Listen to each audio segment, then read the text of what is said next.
film you're about to see is about him, Paul Gauguin, the infamous Paul Gauguin, one of the most controversial, confusing, and some would say shameful artists that we've had. I wish I could tell you that opinion about Gauguin is divided, but unfortunately, I don't think it is.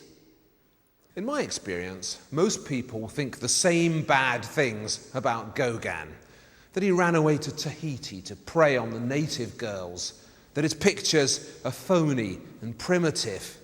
These Gauguin legends are deeply entrenched, and they've turned lots of people against him. And that's wrong. Not only has Gauguin got nothing to be ashamed of, but the facts of his life have been coarsely manipulated and changed, told wrongly, and even falsified. This film you're about to see is the only full-length documentary biography of Gauguin that anyone's ever made. I made it in 2003, the centenary of his death. And to be honest, I expected it to be part of a nationwide Gauguin celebration with lots of shows opening telling us how great he was. But there weren't any. We've had to wait till now for this fine new survey to open at Tate Modern and for a decent number of his works to arrive in Britain and bowl us over. Which I'm sure they will, because as I say in my film, and want to repeat here, now, this is one of the truly great artistic careers. One of the most inventive, the most varied, the most exciting. This is an adventure like no one else's in art. A very special journey.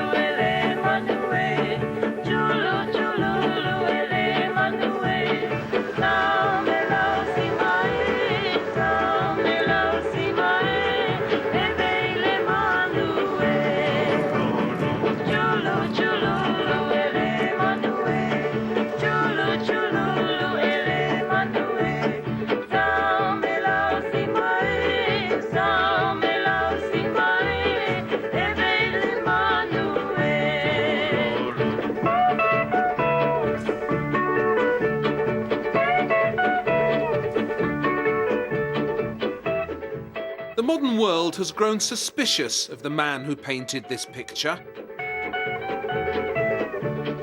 All you need to know is that she was 15 when he painted her, he was nearly 50, and she was his woman. It doesn't sound good, does it? And Gauguin's passion for young girls isn't all that's held against him these days. There's also the story, often repeated, that he deserted his wife and 5 children to become a painter and ran off to Tahiti for the good times and the swinging. Even the madness of Van Gogh gets blamed on Gauguin, because the razor Vincent used to hack off his ear was meant originally for his annoying pal, Gauguin. What's to like about this man, you might think? Well, first off, there's the art, which needs no defense. I reckon Gauguin painted some of the world's most alluring women. And he put them into several of the world's most gorgeous pictures. But what I really like about him is that he did it for big and noble reasons. There's always more to a Gauguin than meets the eye. This is the first film ever made that follows closely in Gauguin's footsteps. Where he went, we go. And now that I'm back, take it from me that he had guts by the barrel load, and with the life he led, he needed them.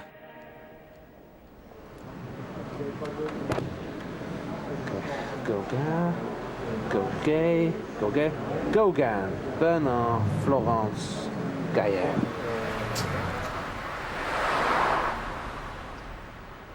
The Gauguins came originally from round here, Orléans. There's still lots of them in the phone book. They were market gardeners, greengrocers. The name Gauguin actually means walnut grower. And the first of these walnut growers to split with the family tradition was Gauguin's father, Clovis, who left this grim little house on the quayside to become a journalist in Paris. I wish I could show you what Clovis looked like. I want to know too, but there's no pictures of him, nothing. He's faceless. I can show you Gauguin's mother. She was a dark beauty called Aline, and this Aline had Peruvian blood.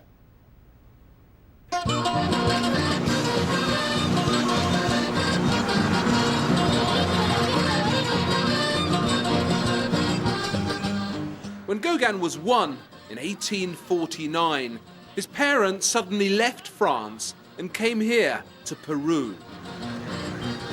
Clovis's journalism had somehow got him into trouble. So Gauguin grew up in Lima, but not with his father around. Clovis died from a heart attack on the boat over and is buried somewhere near Tierra del Fuego. The sudden death of his father must have had an incalculable impact on Gauguin's psyche. He was just a baby, ripped away from everything he knew, suddenly fatherless, and fetched up on the other side of the world in an exceptionally strange new life. This is the house they lived in, Gauguin, his mother, and a shadowy sister called Maria. No one's filmed here before. It looks crummy now, but what you have to imagine is that when Gauguin was here, from the age of 1 to the age of 7, this was the house, wait for it, of the president of Peru. Yes, the president. Because Gauguin's Peruvian relatives, the Tristan y Moscosos, were right at the top of the Spanish colonial pyramid.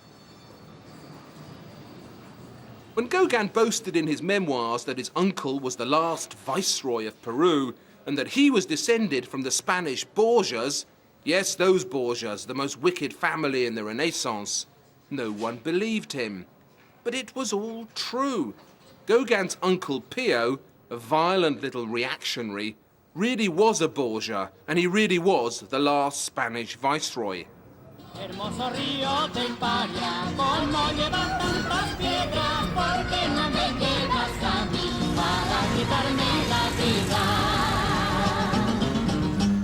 These days, all that's left of Uncle Pio in his power base of Arequipa are a few faded snapshots and some crumpled official documents in which he demands his favourite commodity, money.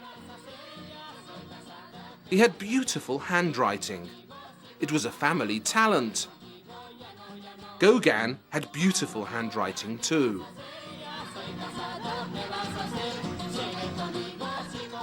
Uncle Pio, the belated Borgia, deliberately married his daughter to a political lackey called Echenique, and this lackey became the president of Peru, while Gauguin was living in his house. And by a pleasing coincidence, the old boy who lives there today makes his living painting nudes, conquistadors, and saints. Signor, how long have you been living in this house? 60 years.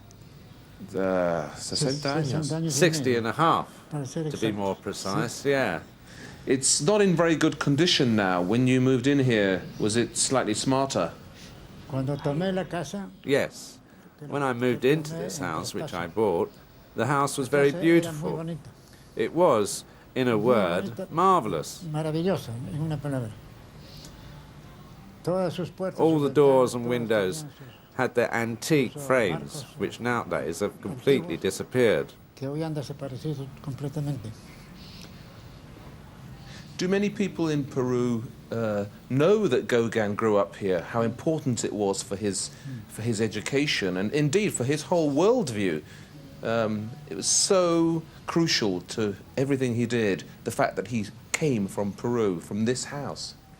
Nowadays, most of the people don't. They don't know. There isn't even a plaque outside. If he had been living in somewhere like London or Paris, people would have put a big sign saying, "This is the house that Gauguin grew up in. There's nothing here." Because people are different here. If one puts a plaque outside, they steal it. It disappears.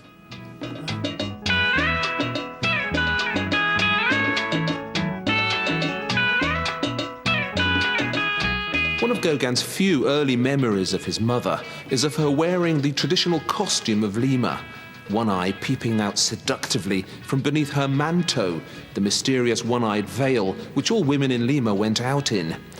It was the key to women's power in Lima, she said, so seductive, but also the perfect disguise. He was always drawn to women with a traditional look. This must have been the first of the colourful female costumes that were to haunt his imagination. But it obviously wasn't the last.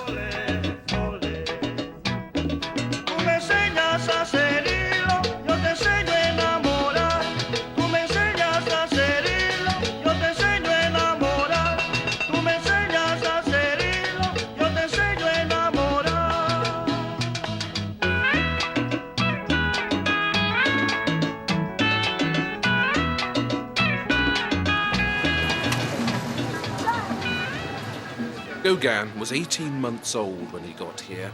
He was nearly 8 when he left. Some will tell you that these forgotten years in Lima were irrelevant, but don't you believe it.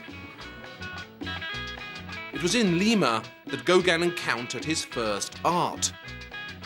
Aline began collecting pre-Columbian pottery, extraordinary things, disquieting and inventive, with so little practical ambition. The colonists, like Don Pio, dismissed these Inca pots as barbaric. Aline, from Paris, was prescient and generous enough to admire and collect them.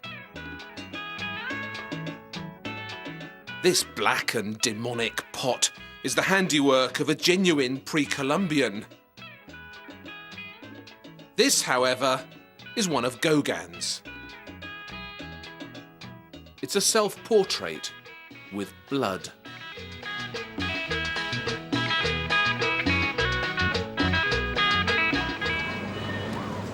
Echenique, with Don Pio's keen assistance, turned out to be the most corrupt president in Peru's history.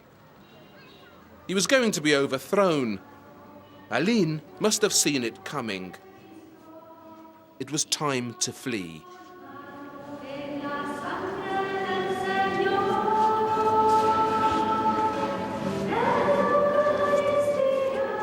But Peru had done its job. It had given Gauguin's art a completely different head start to anyone else's.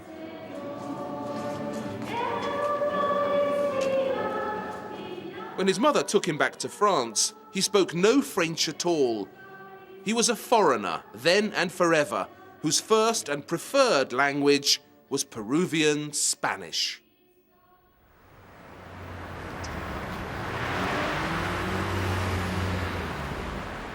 The walnut growers of Orléans took them in, and they settled in Clovis's father's house on the quay, number 25, or what's left of it. Gauguin can't have found it easy to arrive in Orléans. No language, no friends, no sun. He went to a couple of local schools and was then sent here, a few miles up the road, to the Catholic boarding school of La Chapelle Saint-Mesmin. I went to one of these places too and hated every second of it, as did Gauguin. 5 in the morning, the bell goes. Prayers. Off to the chapel, morning service, prayers. Lessons, prayers. More lessons, more prayers. It's a terrible way to bring up a child. Gauguin spent 3 years at the Petite Séminarie de La Chapelle Saint-Mesmin, absorbing a hardcore Catholic education, training to become a priest. There was no chance. It must have been at this school that the teenage Gauguin decided what he was going to do with his life. He was going to run away to sea. Life on the waves, free at last. Can you blame him?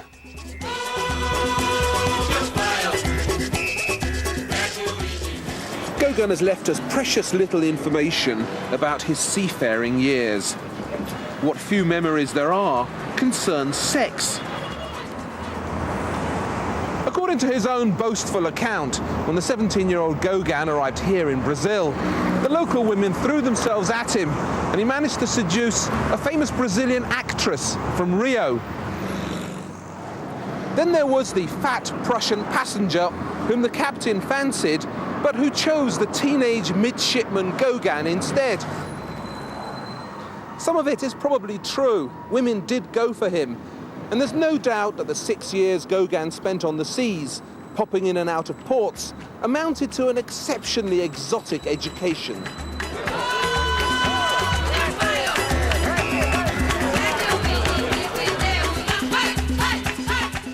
There was also this constant reminder of his own exotic origins, the way he too was different.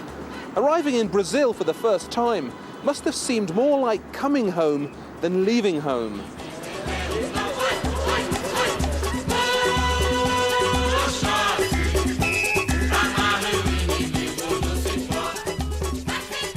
Gauguin was somewhere in the Caribbean when he found out his mother was dead. She used to smack him around the head when he was lippy. He was a lousy son, but he loved her.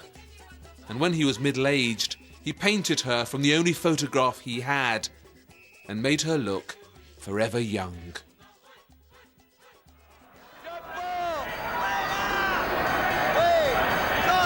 This is the French stock exchange, the Bourse in Paris.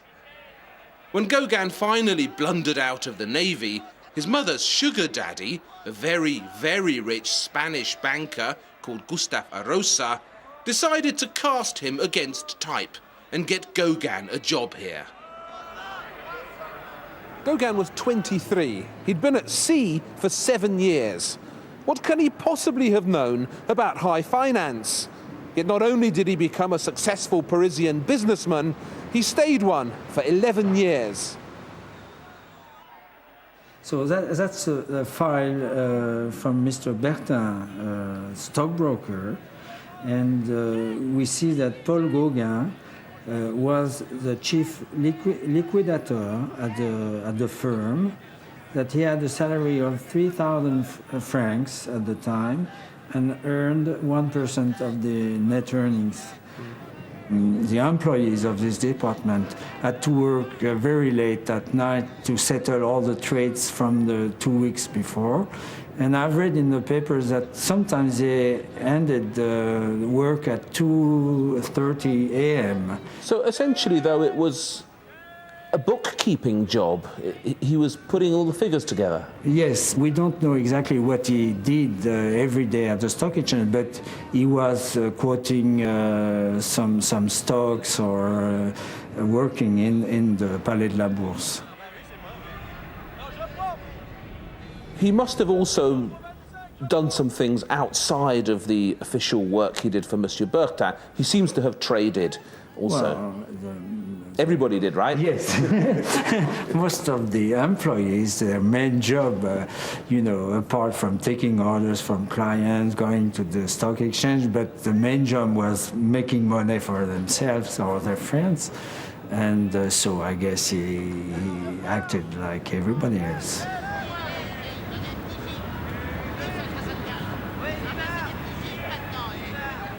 Gauguin's famous for his wanderlust, these huge journeys he undertook.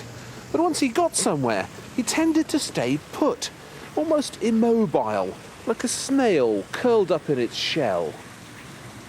His Parisian life was concentrated almost claustrophobically around here, the 9th arrondissement.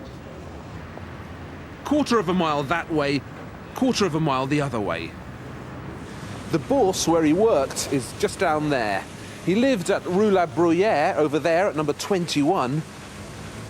Arosa lived in the big house at number 5 in that road, And Gauguin was actually born at number 56 on the Rue Notre-Dame de Lorette, just behind me over there.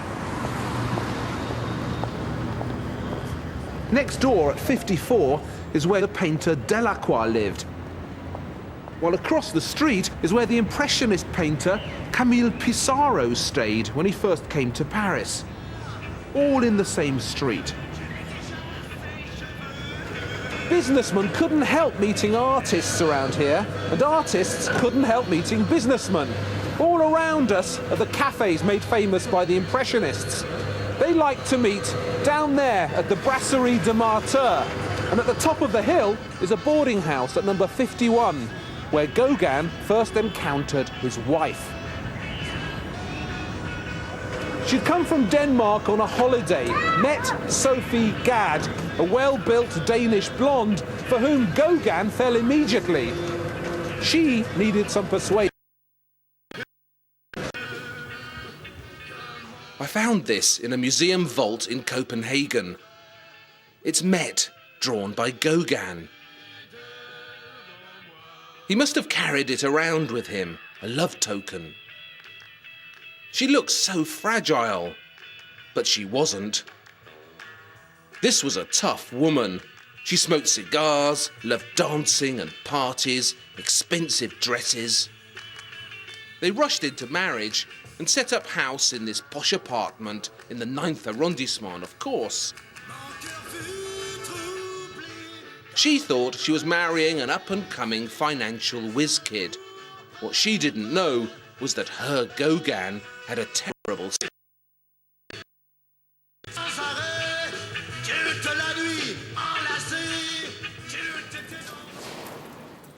There are lots of tall stories told in art about prodigies. Artistic geniuses who could do wondrous things with a pencil from the moment they picked one up. Picasso was supposed to have been one. Raphael was another. It's a useful myth to encourage about yourself. Gauguin never did that, but he certainly could have done.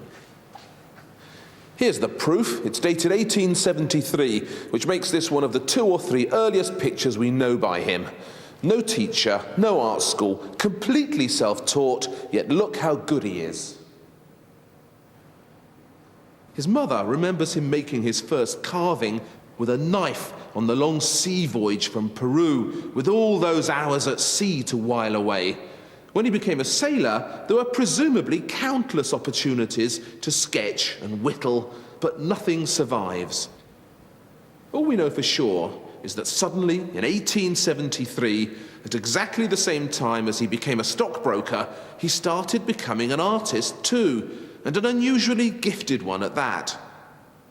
I don't know if you can detect the slightest tremble of beginner's hesitation from where you are, but from over here, there isn't any.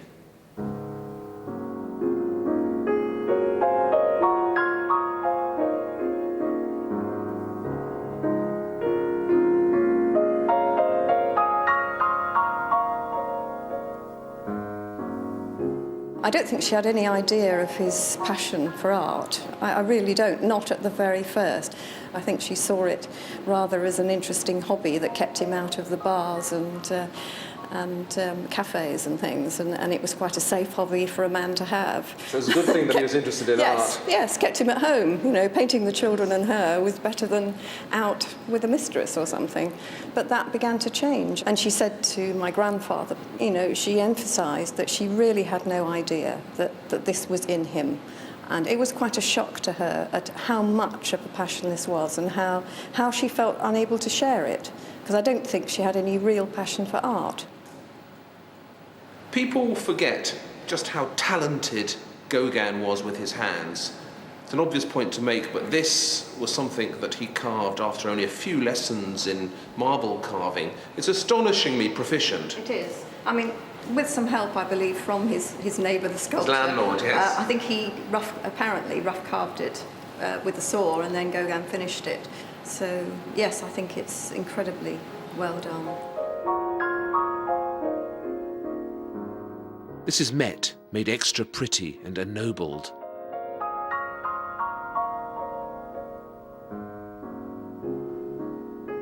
And this is his son, Emile. It was shown in the Fourth Impressionist exhibition of 1879, the only sculpture in the show.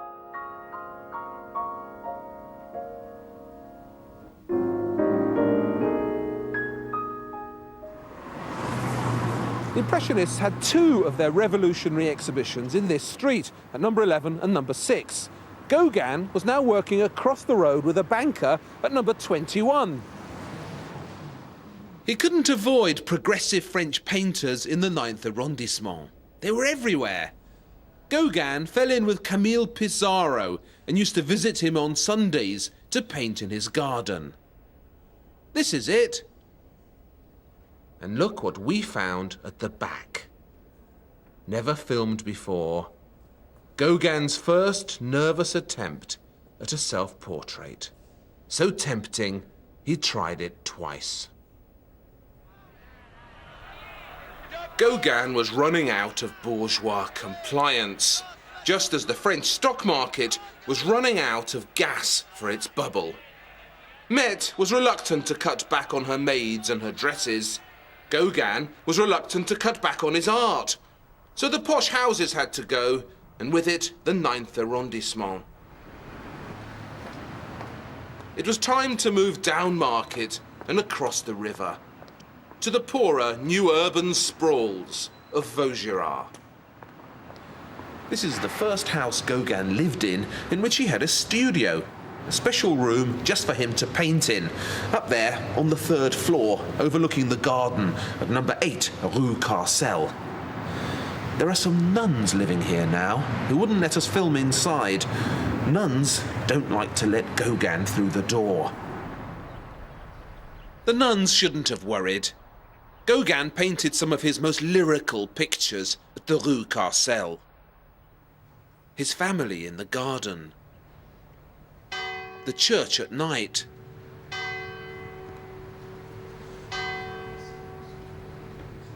The picture, which I think is the first real Gauguin. It's his daughter, Aline, named after his mother, of course, aged about 4, asleep.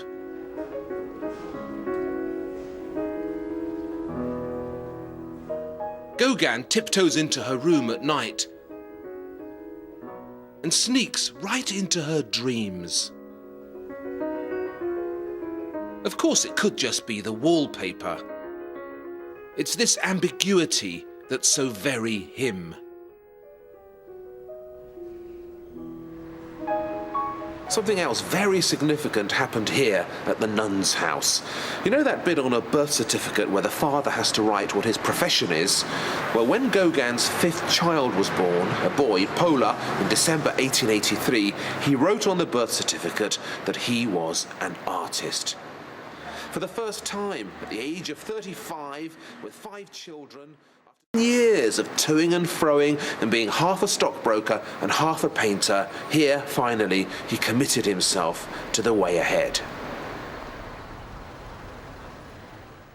It was hard on Met. She was so fond of elegant dresses and glittering parties, and wasn't interested in poverty. It wasn't what she married Gauguin for. When her uncle turned up in Rouen on a boat bound for Denmark, she got on it.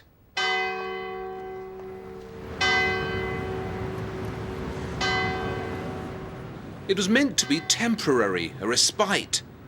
But as soon as she got to Copenhagen, Met made up her mind to stay. She didn't consult Gauguin. He cashed in his life insurance early and decided quickly to follow her. He was up for a new life too.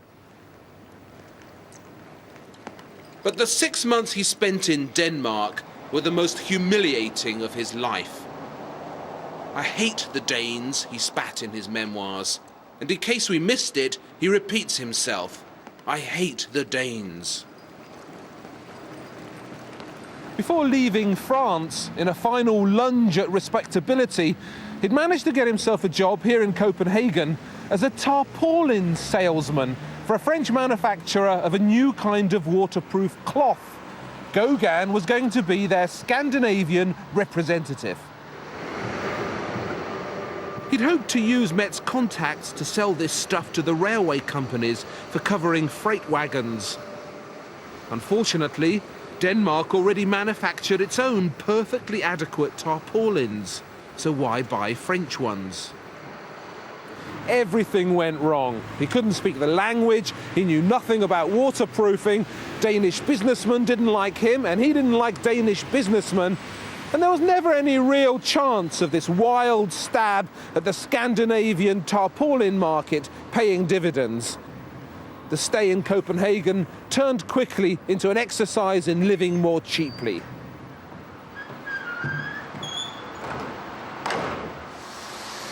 They couldn't afford the rent anywhere nice and had to move into the inner city of Copenhagen. Not a good part of town in those days. With no money coming in from the tarpaulin business, Met was suddenly the family's chief breadwinner. Her old employer, Jacob Elstrup, for whom she'd been a nanny in her teens, was now Prime Minister of Denmark and leader of the Conservative Party. And through his connections, Met began giving French lessons to trainee diplomats. While Gauguin, the embarrassing bohemian she'd brought back from Paris, was banished out of sight to the attic, to this little room where, by a skylight, he painted his first real self-portrait.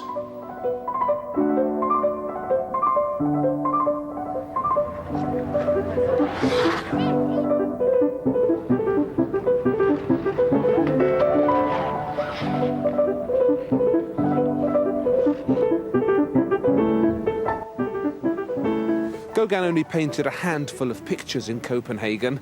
He liked the views well enough at first, but it was just too cold to paint outdoors. -10 when he arrived. But they're charmingly lively, these French Impressionists' impressions of a very cold city.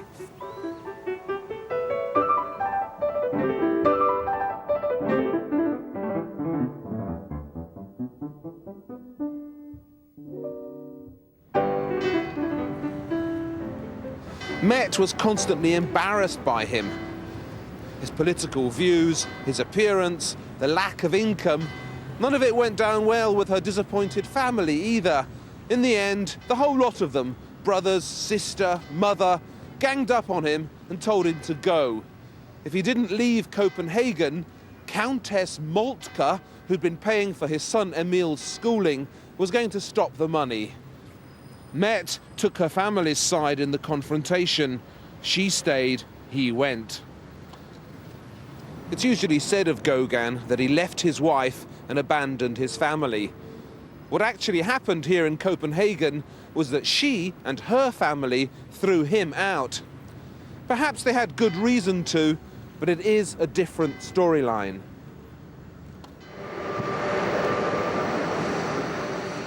He scuttled back to Paris with a new job description: penniless vagabond.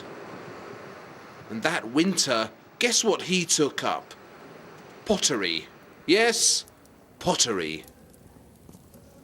This is the first ceramic that Gauguin ever made. It shows a faun.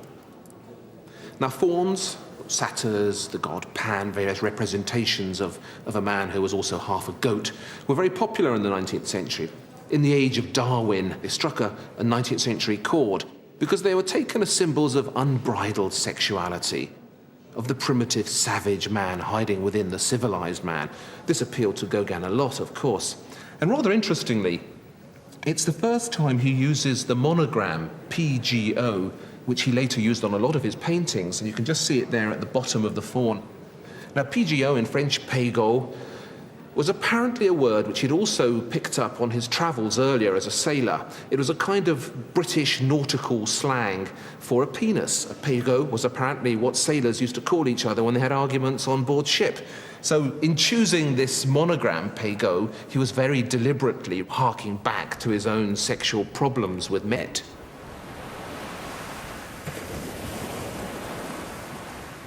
Gauguin had gotten in touch with his primitive self and would spend the rest of his life hunting for more. The westernmost tip of France is known as Finistère, the end of the earth. which is what it must once have seemed to be to the early inhabitants of this remote corner of Brittany. But when Gauguin got to Pont-Aven in June 1886, this air of finality certainly wasn't there anymore. Pont-Aven was that ghastly thing, an artist's colony. 1 in 10 of the town's inhabitants was a painter. There were around 100 of them here in the summer of 1886, chiefly Americans, but also Scandinavians, Scotsmen, Englishmen, the Dutch, and even a few Frenchmen. Gauguin installed himself at the Pension Gloanec in the main square, where the landlady would usually accept credit. In his early letters from Pont-Aven, it isn't the picturesqueness of Brittany that Gauguin stresses, but the quality and quantity of the food at the Gloanec. And he certainly wasn't getting much exercise. If you map out the locations of the paintings Gauguin produced on this first trip to Pont-Aven, you find that nearly all of them were sited within 300 yards or so of the Gloanec.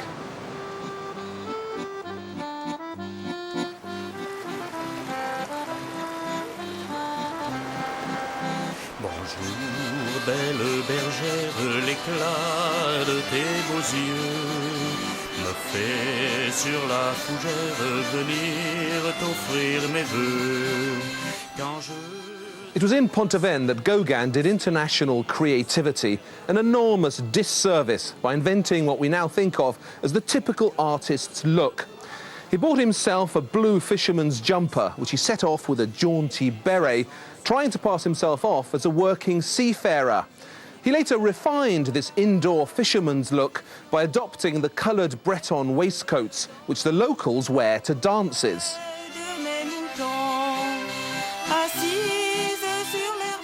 To complete his transformation into the instantly obvious artist, he took up the regional footwear and bought himself some clogs.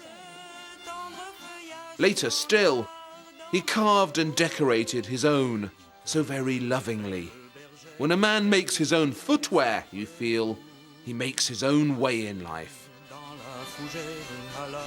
He was 38 when he first came to Pont-Aven, double the age of most of the other rebels in town, so it was natural that he came to be seen as their leader. A visiting Scottish painter called Archibald Standish Hartick later published his recollections of Gauguin at Pont-Aven and describes the leader, surrounded by his new acolytes, larking around like schoolboys. They came past Hartick one day on a boat rowed by 2 Breton fishermen with a naked Gauguin tied behind on a rope, looking, in Hartick's phrase, like a dead porpoise and enjoying himself hugely. Suddenly it was the end of the summer, so everyone went back to Paris. Gauguin didn't fancy Pont-Aven on his own, with just him and the Bretons. As the winter crept in, he crept back to Paris too, and hatched a most unfortunate travel plan.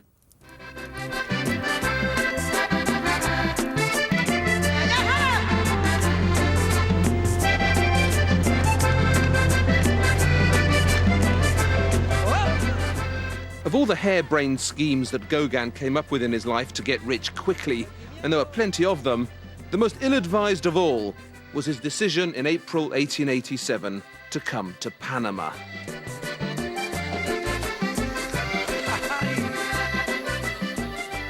The digging of the Panama Canal was billed as the 19th century's greatest feat of engineering.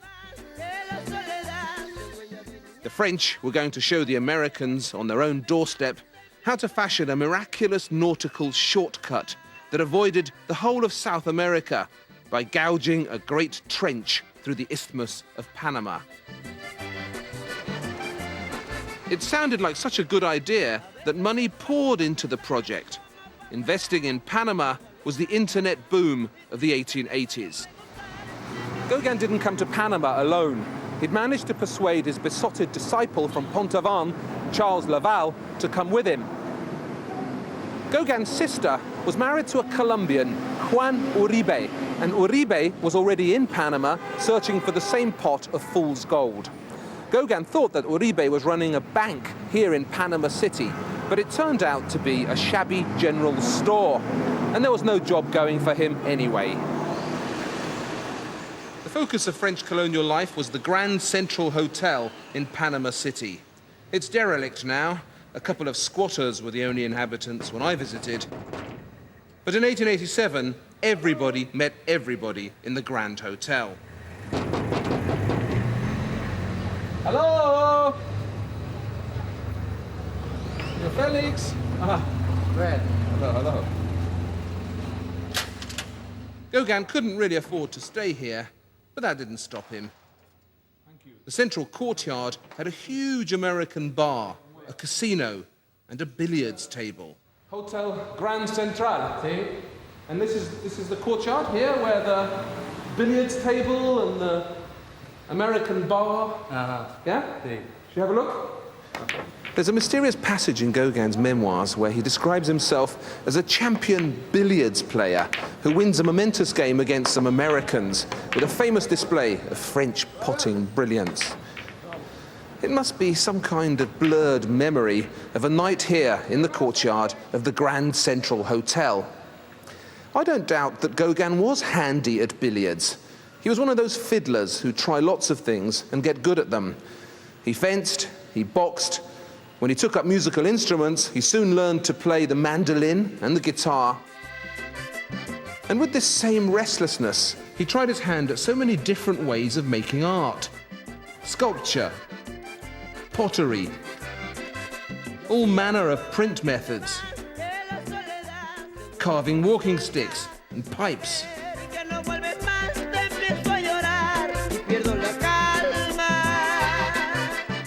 People remembered Gauguin as someone who was always doing something with his hands.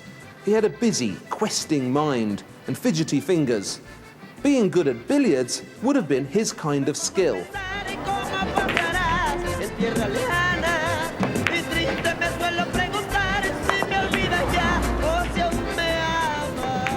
The worst place of all, the bottom of the cesspit, was Colón, the Caribbean terminal of the canal and main gateway from Europe, where the company excavating the Great Trench had its headquarters.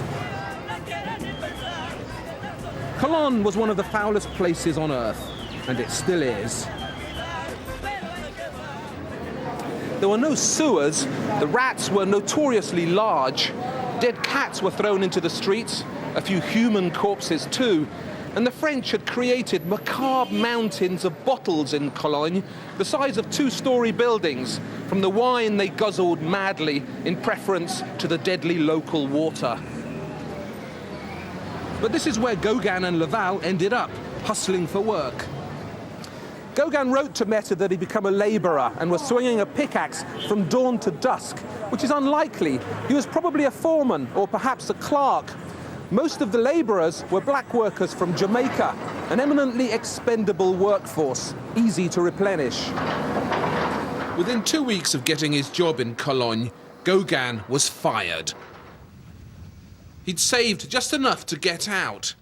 As soon as they could afford to buy a pair of tickets in steerage class, Gauguin and Laval were on the first boat out of Cologne, headed for a proper Caribbean paradise they'd spotted on the way over. Martinique.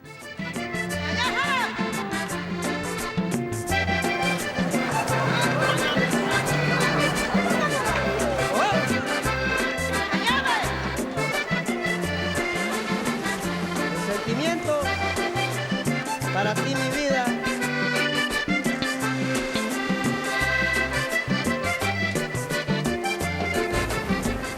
Guess who stepped onto exactly this shore in 1502 and was so taken by what he found that he wrote in his diary he'd arrived at the most beautiful place on Earth. Christopher Columbus. And if Columbus was impressed by what he found here, imagine how welcoming and gorgeous Martinique must have seemed to Gauguin and Laval after everything they'd been through in Panama, when they too fetched up exactly here in June 1887.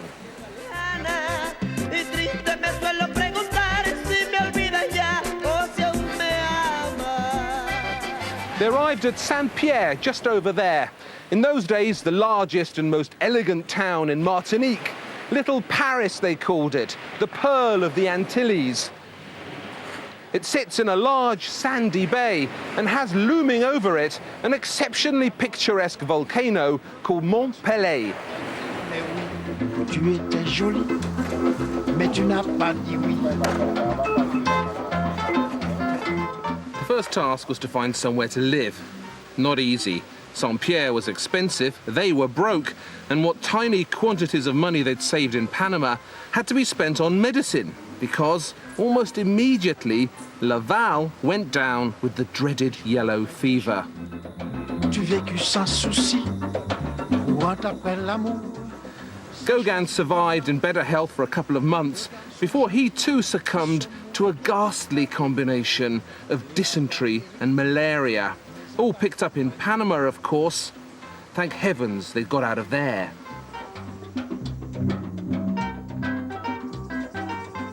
Two miles south of Saint-Pierre, at Le Carbet, they found an abandoned worker's hut on a plantation, a Casse à Nègre. It was empty, they moved in and lived there for nothing, chiefly on fresh fruit picked from the trees, some fish, like everyone else.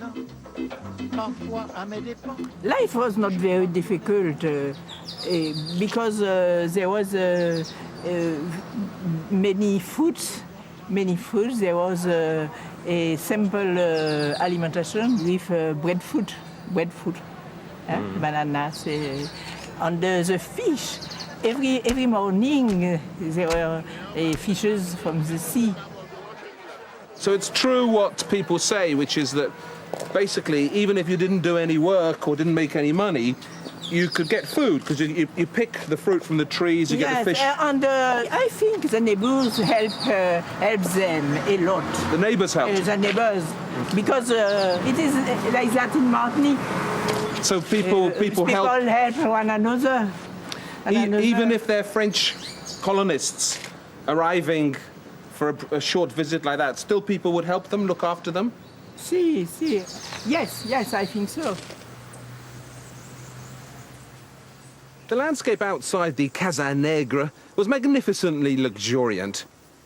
Even today, you look down across this jungle and there's 20 different greens down there, all set off with glowing patches of tropical colour, like a jaunty quilt.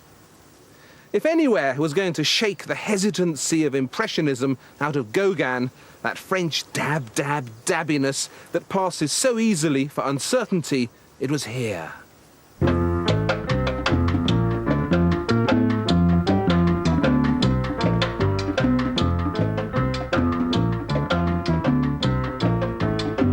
Vous arrive-t-il parfois de remonter le temps jusqu'au temps d'autrefois quand vous étiez enfant? Gauguin wrote a very naughty letter from Martinique back to his wife, in which he describes an encounter with what he calls a damnably pretty negress, who offered him some fruit, a guava, which he was about to eat when a local man, a lawyer, stopped him. The damnably pretty negress, said the lawyer, had rubbed this fruit between her breasts to hex it. If Gauguin ate it, he'd have to take her as his woman. Did it really happen? I don't think so. It's too much like the story of what Eve did to Adam, this giving of the irresistible fruit. Whether it happened or not, from then on, naughty fruit as a symbol of desire, begins appearing in his paintings. It was in Martinique that the grandest of Gauguin's themes, the theme of temptation, entered his art. I suppose he may in some way have succumbed to the unarguable charms of the local beauties, but let's not forget, he'd been entirely faithful to Met for 15 years, since their first encounter at Gustave Rosa's party. It may indeed have been in Martinique that he finally gave in to temptation, but it doesn't show immediately in his paintings. These are not overly pretty paradise bunnies gliding sexily through the jungle, not at all. They're strong, big-boned, hard-working women with a touch of melancholy about them. In his Martinique paintings, Gauguin is paying warm tribute to the island people who welcomed him. in paintings that are exceptional precisely because of their lack of phony exotic allure.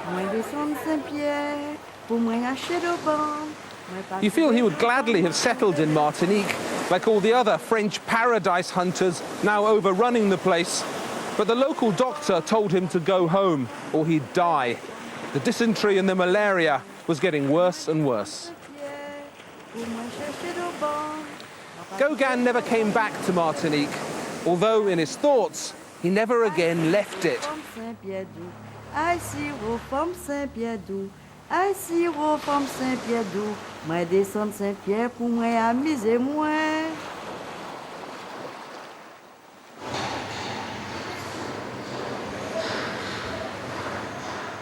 Gauguin arrived back in Paris, ill but excited. His Martinique paintings were much admired, notably by a young Dutch art dealer in Paris called Theo van Gogh.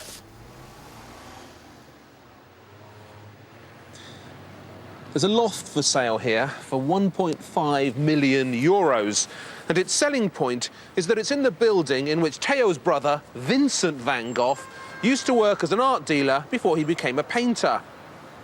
Art dealing was the Van Gogh family business. Theo had been persuaded to buy a couple of the best Martinique paintings by Vincent.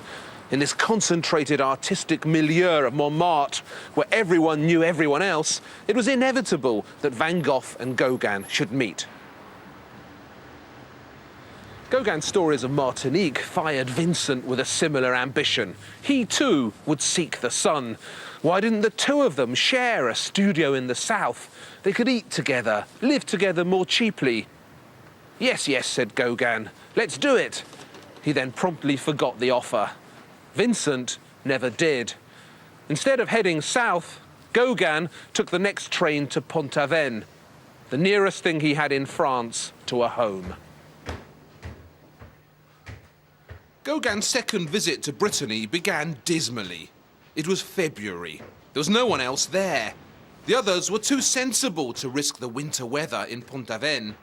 But Gauguin had nowhere else to go.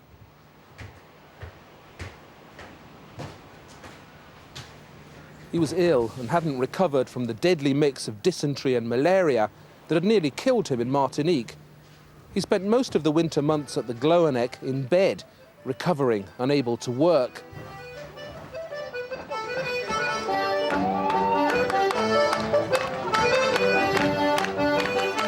When summer finally came, boy was he ready for it. Heat and light surged into his art. By July, he was unmistakably well again.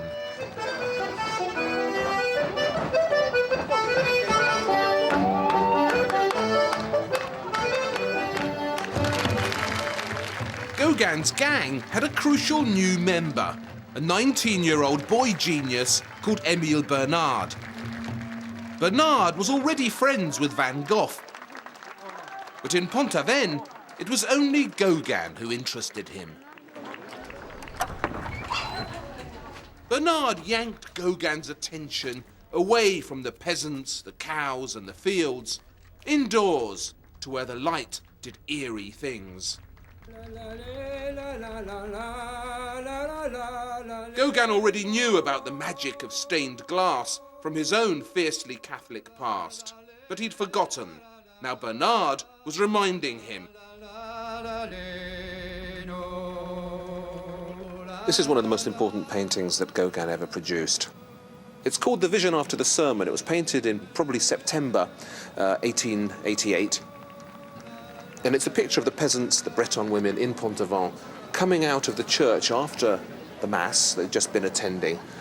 And according to Gauguin, having this vision inspired by the sermon they'd heard of Jacob wrestling with the angel, which must be what the priest had chosen as his theme of the day.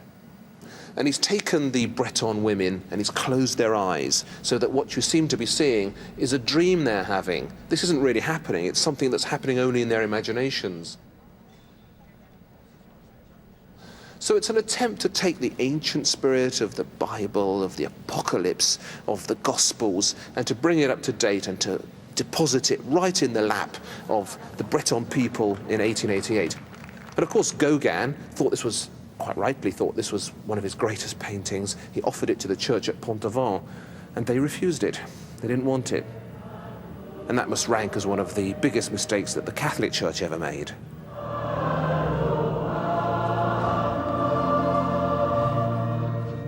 Emile wasn't the only Bernard to impact dramatically on Gauguin that summer.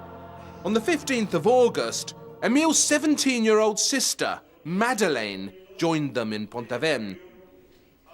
And Gauguin promptly and dangerously fell in love with her. This is a beautiful painting of Madeleine by her brother Emile. When Gauguin met her, she was, what, 17, wasn't she? Yes. But she seemed to be already very fiercely Catholic, a real believer. She must always have been quite a believer. Very deep, very mystical, you know. And Gauguin must have felt it, you know, even though she was only 17 and all this hadn't developed yet, you know. He painted a beautiful portrait of her in which he seems to have made her look older. She's got this very alluring smile on her. Yes. That's absolutely what he did, you know. Doesn't look like a clumsy teenager, you know. When she has her hair pulled up, you know, which is something which women did and not young girls. And he made her absolutely charming, yes, that for sure.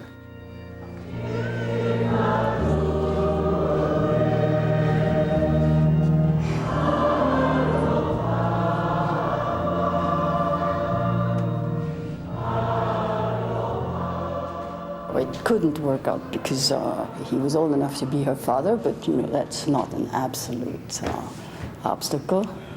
But he had absolutely no money. He had no place to live in. He was living on credit most of the time. He had no prospects of making great money, and he was married, you know. So he couldn't propose, you know. It's for sure he suffered. Lots of the paintings he did already in 1888, you know, are, I think, a sign of sexual frustration, you know, like this painting which is called Les Fruits, which is in Moscow, you know, it has a symbolical person looking at some fruit, you know, a supernatural look, and it's obviously a scene of temptation, you know, and obviously it was inspired by his feelings when he was so frustrated because of this Madeleine thing. Gauguin's passion for Madeleine Bernard isn't usually taken seriously enough. All of us know what torture it is to want someone desperately that we can't have. It isn't something that passes in weeks or months. It takes years. The impact of Madeleine Bernard on Gauguin's life and art was seismic.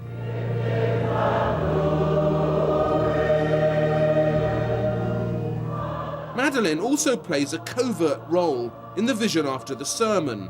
She's on the left, disguised as a Breton woman. Those are her lips. So is this, on the right, Gauguin as the older priest? Look at that nose. That's him. And the vision after the sermon is a painting about the struggle between the desires of an angel and those of a man.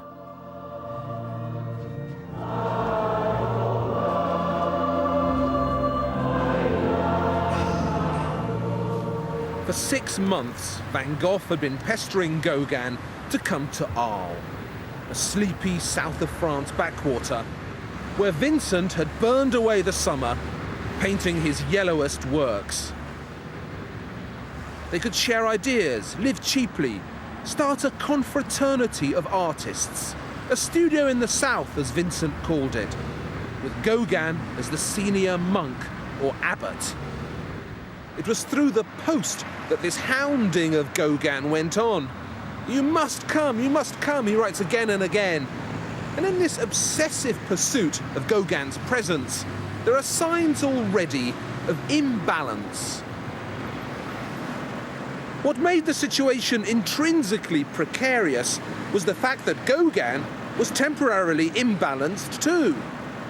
He'd fallen in love with Madeleine Bernard. So it was a distraught, moody, heartbroken Gauguin who finally succumbed to Vincent's relentless pleading and arrived just over there at Arles Station at 5 o'clock in the morning on the 23rd of October, 1888. He stayed here for just 2 months, but they constitute 2 of the most notorious months in the annals of modern art. Vincent had rented a house. It's gone now, turned into this roundabout, but it used to stand over there on the Place Lamartine. We think we know it well from Vincent's deceptively delightful painting. It was bright yellow, welcoming and cosy. But that's in the painting. In reality, it was yellow all right, but pokey, unusually messy inside and very, very small. Not at all the sort of house in which 2 nervy egotists should ever have been cooped up.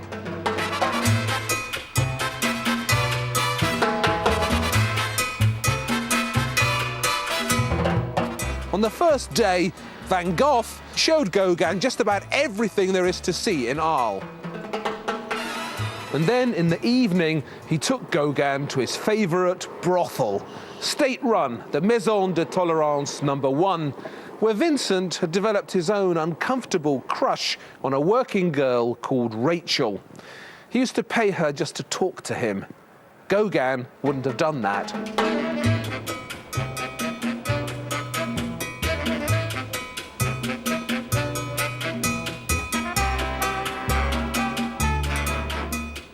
Inside the yellow house, chaos reigned. Housework wasn't Vincent's forte, so Gauguin set quickly about organising things. He did the cooking, and they had 2 boxes full of money. One was for the shopping, and the other for necessities, which they'd arranged in ascending order. Number 3 was rent, number 2 was tobacco, and at the top were what Vincent called hygienic practices, going to the brothel.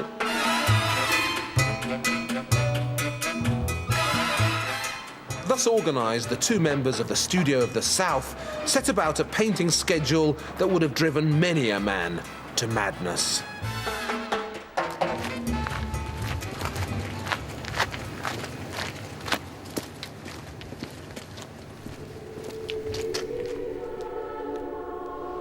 I think we all know how stressful Christmas can be, but the one that Van Gogh and Gauguin shared down here in Arles is in a league of its own when it comes to unpleasantness and trauma.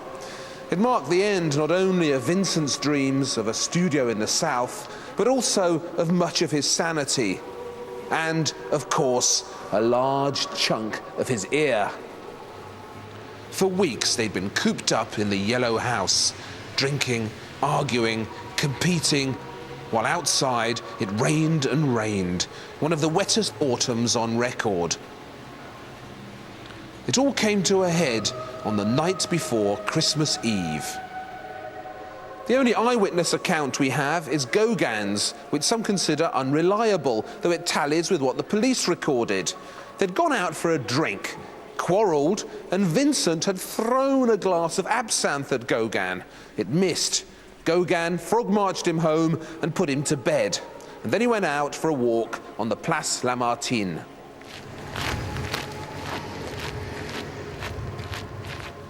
Suddenly, he heard footsteps behind him. Footsteps he recognized.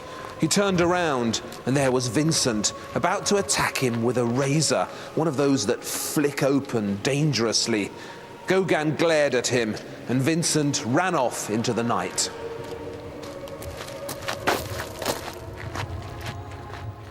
Gauguin slept in a hotel. Early the next morning, he returned to the yellow house to find it ringed by police.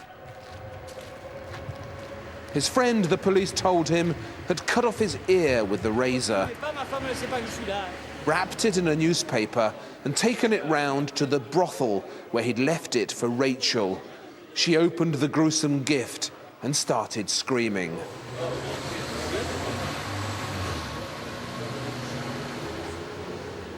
It wasn't his whole ear, it was part of the lobe. And I'm convinced that this notorious ear cutting was Vincent's version of something that goes on in that huge bullfighting arena up there, where the poor bull has its ear cut off after a particularly fine display by the matador, who's presented with it afterwards as his reward. Vincent was surely signalling his emotional defeat. Something had happened, some tragic development in affairs of the heart would be my suspicion, in which Gauguin had done better than him. Whatever it was, it triggered a breakdown from which Van Gogh never fully recovered. Vincent's brother, Theo, came down immediately, and Gauguin caught the next train back to Paris, where a most unhappy new year awaited him. In a peculiar act of solidarity with Vincent, Gauguin made a self-portrait jug in which he too loses his ears. The blood's still on his face. And then this even stranger likeness of himself with his finger in his mouth, which he asked specifically to be given to Madeleine Bernard. It's so tongue-tied, isn't it? Gauguin once quipped that making pots is like cooking lobsters. They go in one colour and come out another. He liked that. It felt primal. In the summer, he hurried back to Pont-Aven, hoping to see Madeleine Bernard again. She, however, had taken up with his formerly loyal disciple, Charles Laval. And Gauguin, with astounding arrogance, began imagining himself as the most celebrated figure ever to be betrayed by a disciple.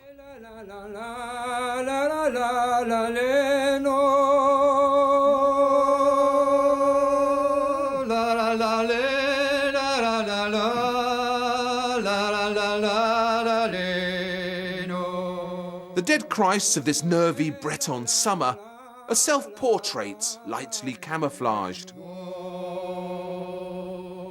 He raided the local churches for influences to steal. Van Gogh had infected him with a greed for yellow. It became an addiction. The tortures of love had uncorked gallons of heroic self-pity in Gauguin. Jesus on the cross becomes Gauguin betrayed. This ludicrous empathy with Christ was an unlikely route to great work. And don't forget that among the praying Marys at the foot of the cross is the one that we call the Magdalene, whom the French call Madeleine.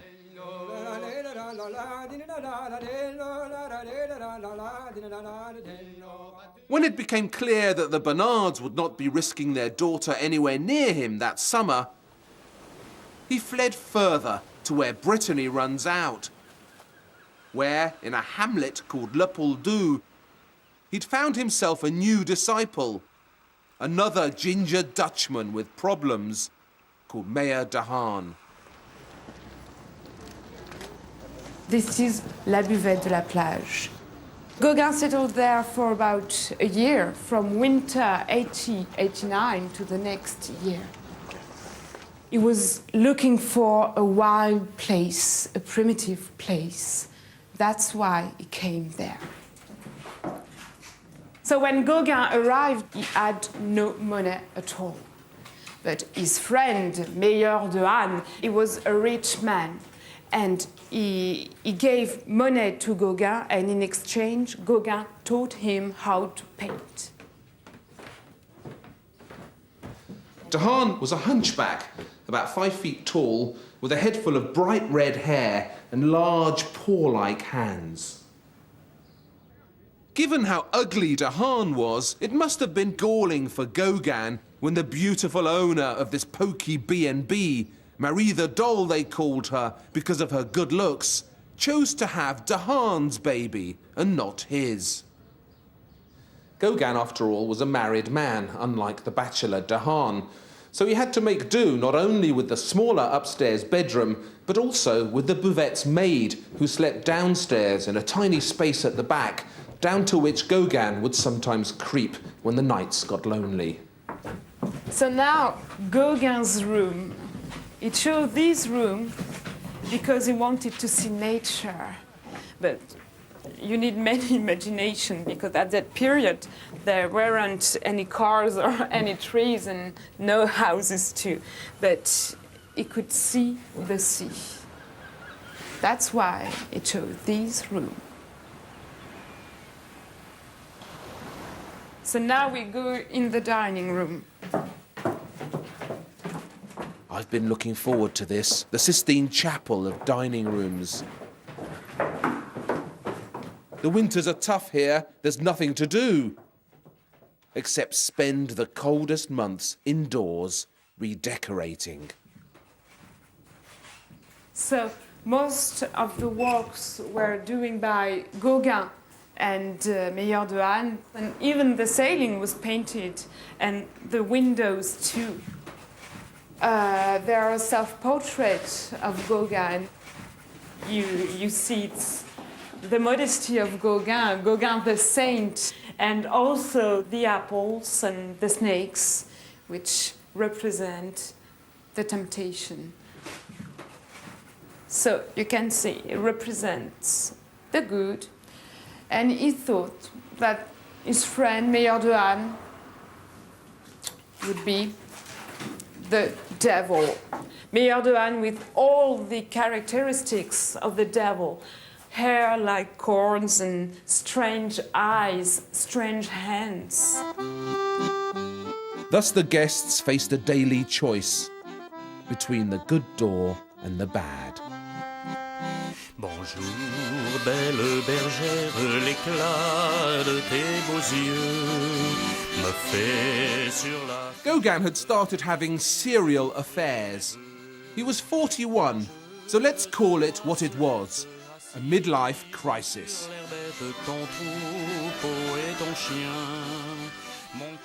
We know for sure that he'd managed to get pregnant a young seamstress called Juliet. And if this is her, then that certainly is him, which at least shows some vivid self-awareness.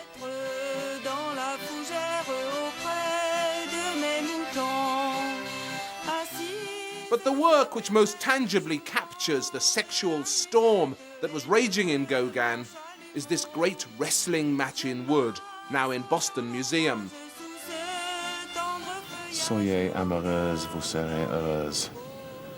Be lovers, and you'll be happy. Doesn't feel very happy, though. Look how tenderly he remembers this woman's body. Look how conspicuously he renders her wedding ring. And look who's popped up in the corner to tussle with her, his finger in his mouth again. These are the agonies of a man at boiling point.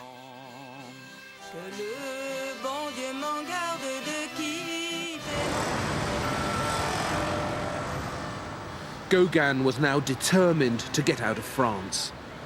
It seems to have been Émile Bernard who recommended Tahiti. Bernard had picked up a booklet at the Universal Exhibition, and according to this booklet, Tahiti was the French colonial paradise, where a man could live by just reaching up in the trees and plucking the fruit. That was it for Gauguin. He was going there. The Ministry of Colonies finally agreed to give him a 30% discount on his fare. They might buy a picture when he returned. Gauguin chose to present this more positively.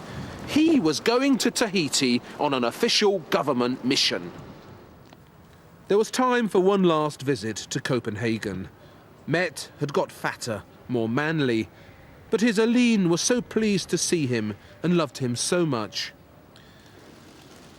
There's only one record of Gauguin crying, and that's from the pen of his poet friend Charles Maurice, who remembers going out drinking with him just before he left for Tahiti, when suddenly Gauguin burst into uncharacteristic tears.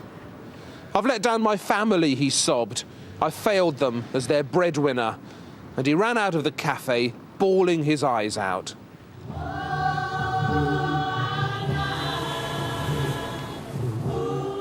He left Marseille on April Fool's Day 1891. 9 weeks later, on June the 8th, his island paradise was on the horizon.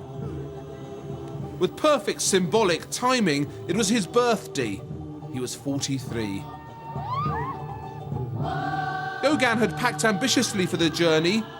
He brought a shotgun for hunting the wild game that he imagined to be roaming around Tahiti. The locals were astonished to see Gauguin.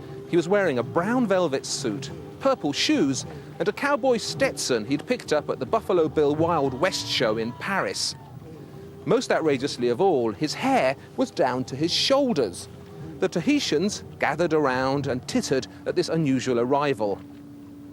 They called him a mahu, a man-woman, after the local cross-dressers who were, and still are, a mysterious feature of traditional Tahitian society. Local girls, it was said, are wise to marry a mahu because they cook and clean so ably. Papeete was a shock. With its rows of identical plank houses and their rusting iron roofs, the Tahitian capital was dirty and dull.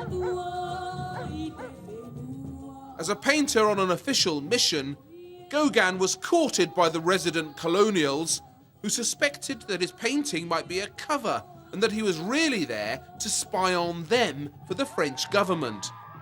They made sure they treated him well. Within days of arriving, he wrote to Met that he was going to meet the Tahitian royal family, who'd been alerted to his arrival.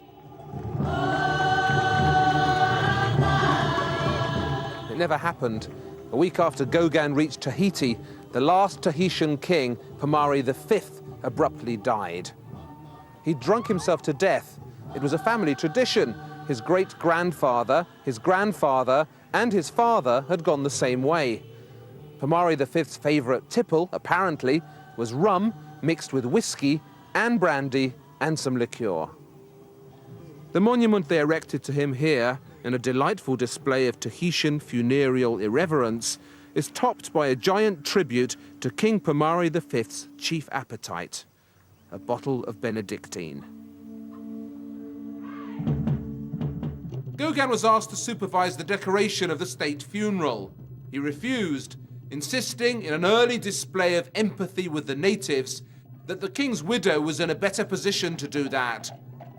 With the passing of the last Tahitian king, Gauguin complained, Maori history came to an end. The civilization of soldiers, traders, and colonial officers, he wrote, had prevailed. I feel a deep sadness.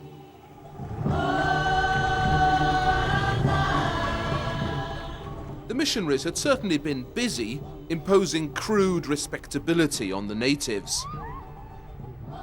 The women were forced to wear shapeless Mother Hubbard dresses, Catholic burqas that enveloped them like tents and infantilized them.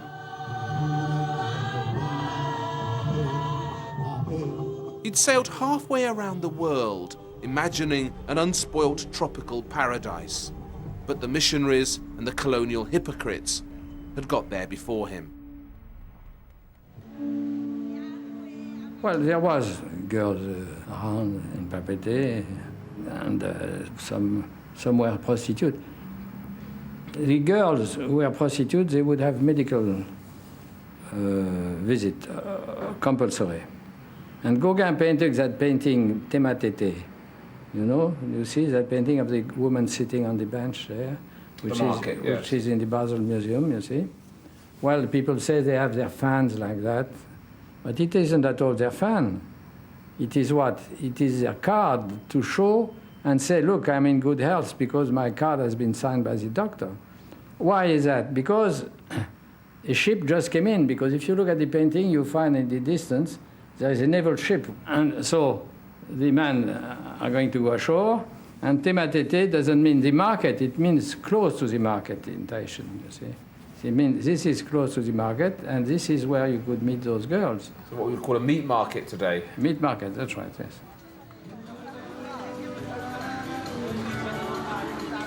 Papeete was noisy, dirty, packed with colonists. So he fled, down the coast, to somewhere he could use the shotgun perhaps, to here at Matea, where the palms and the pandanus trees overhang the beach and form secret glades that shelter you from prying eyes. I was delighted to find when I got to Tahiti that I already knew it quite well from his pictures. He was much more truthful than we usually realise, and sought always to evoke the real sensation of places.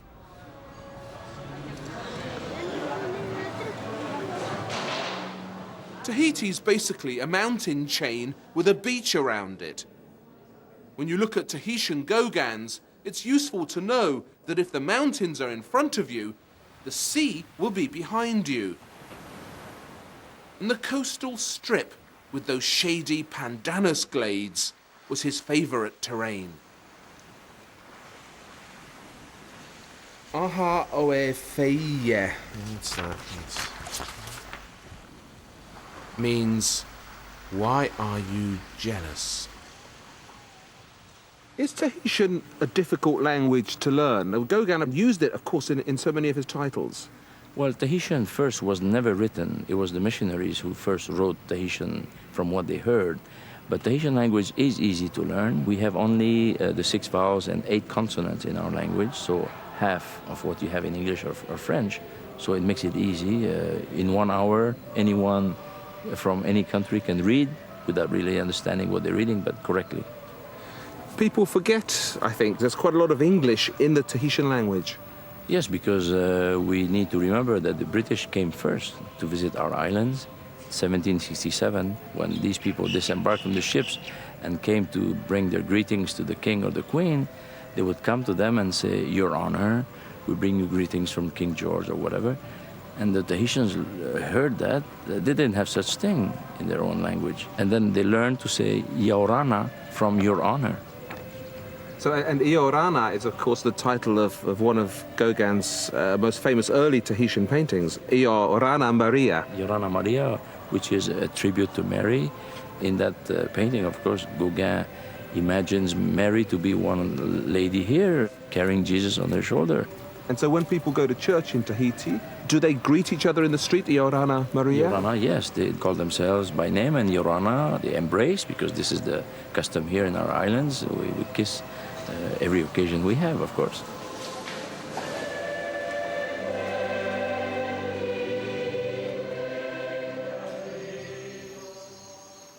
Matea was close enough to paradise to be getting on with, but something was missing. He had the trees, the fruit, the sea, the sand. But Adam didn't have his Eve.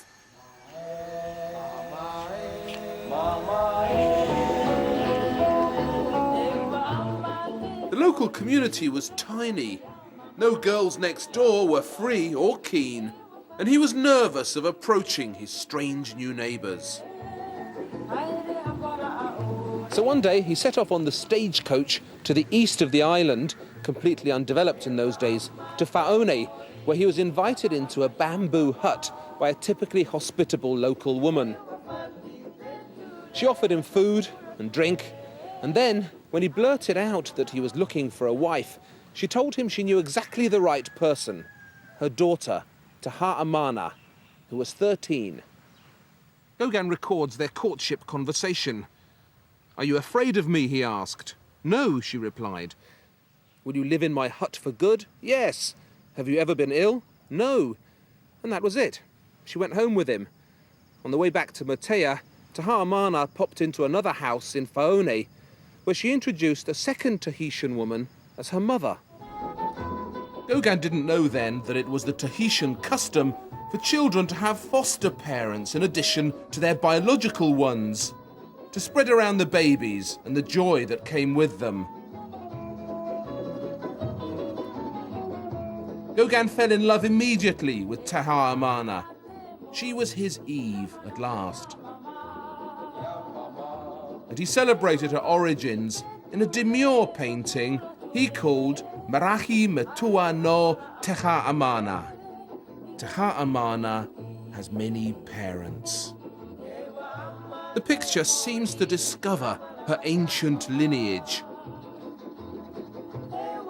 But the funny hieroglyphs in the background are Gauguin's invention.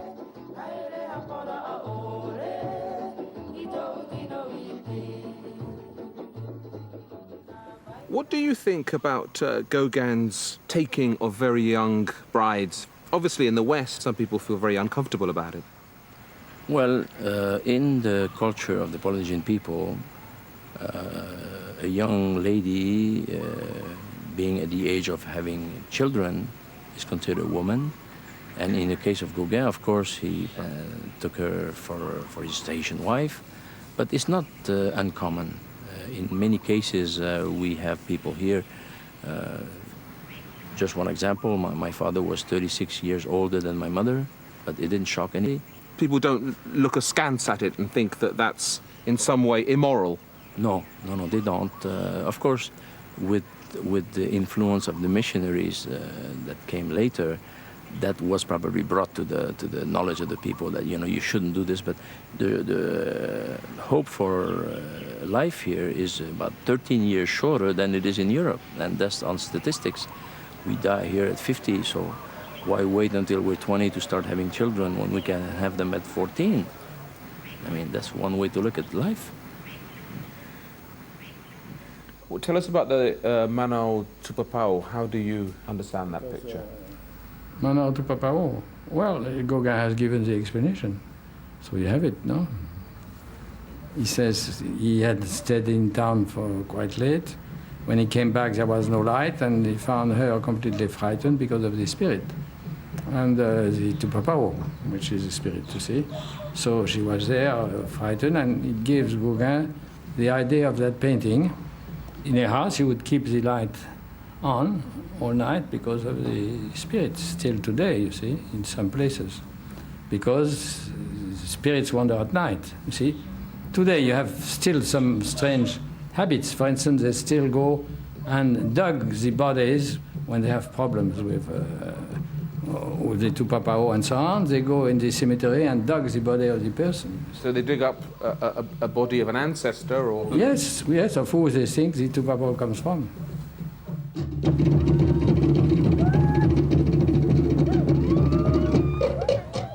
Gauguin claims that it was Taha Mana who shared with him the secrets of the Tahitian gods, who told him her ancestral stories and revealed to him the mysteries of ancient Tahiti. This has to be nonsense.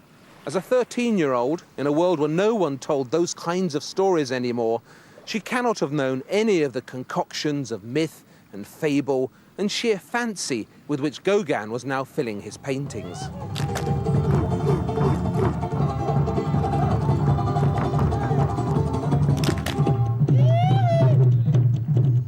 Like one of Pomare V's cocktails, he was adding a bit of Buddhism here, a touch of India, a sprinkling of Greece, some Egyptian, and coming up with a lurid and largely fictitious private mythology to replace the one that wasn't actually there, but which should have been.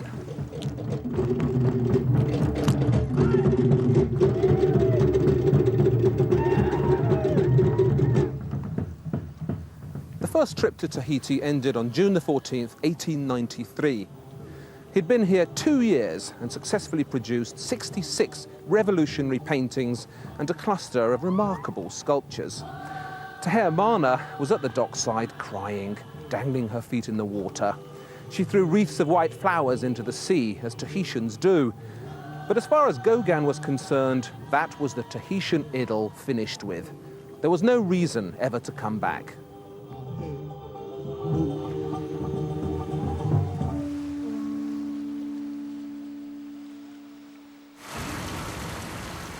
As soon as he arrived back in Paris, he had to leave again for Orléans, where his uncle Zizi had died. Gauguin was in for some money. He should have divided up the inheritance with Met, but he didn't. He was going to show them all, oh yes, by putting on an exhibition, the exhibition. Tout Paris was going to see what the savage from Peru had brought back from Polynesia. Uncle Zizi's money went on brochures, postcards, and the framing. Gauguin wanted most of the pictures to have white frames. These white frames were invented by the Impressionists to show off their colours better. But the fiercest convert to them was Gauguin, who hated gold frames and found them pretentious and bourgeois. Do you know, I've scoured the world for this film and haven't found a single Gauguin painting still in its original white frame. At one point, they almost all had one.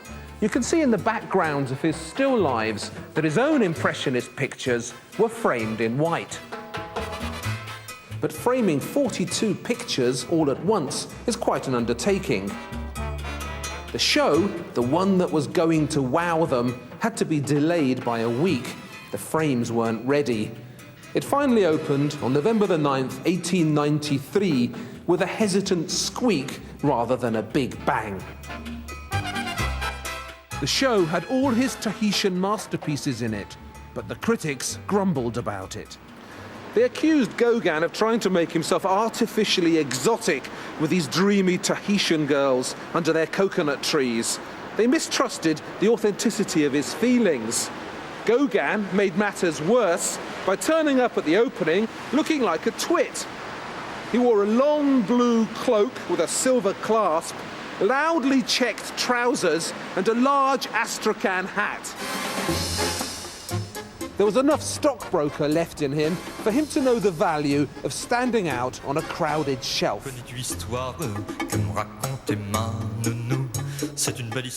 His new studio in Montparnasse, in the Rue Vercingetorix, was decorated just as flamboyantly.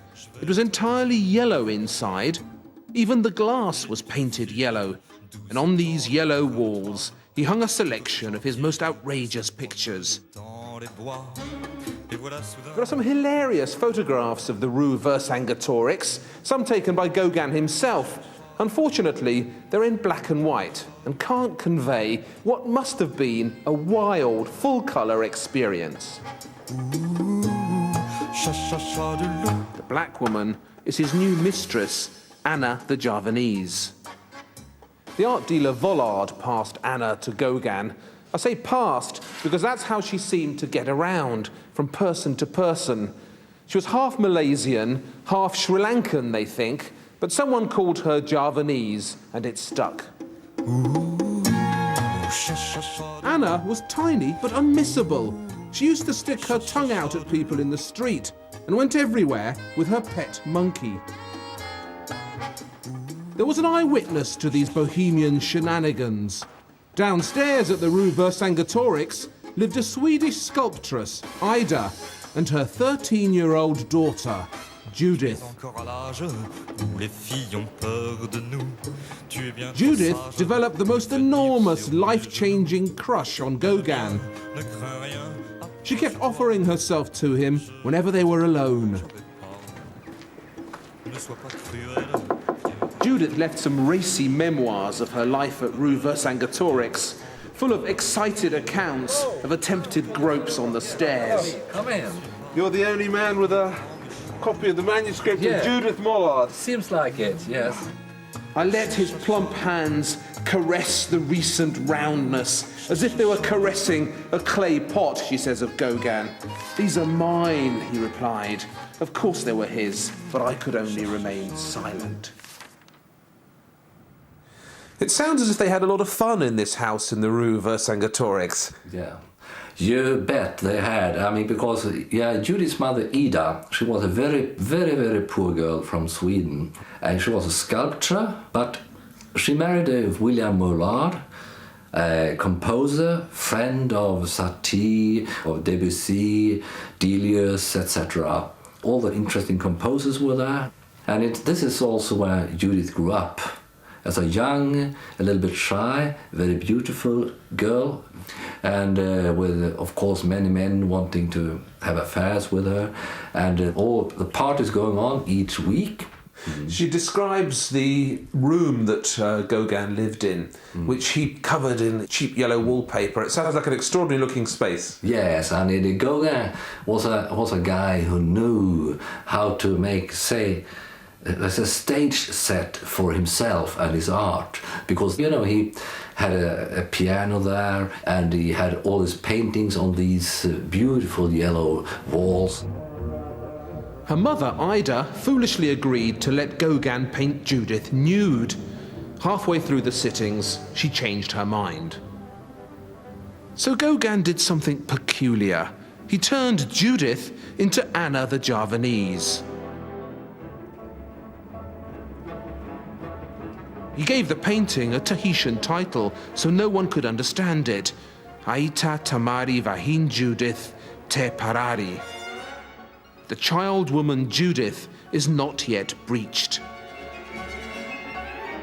It's a rumination upon virginity in which Judith's role is played by Anna.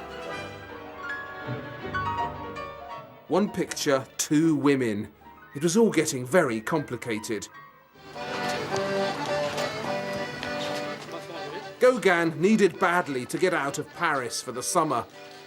He chose, predictably, to revisit his old rural stomping ground of Brittany, where, with Anna on his arm and a gang of old pals in tow, he made the unfortunate decision to go on a day trip to Concarneau.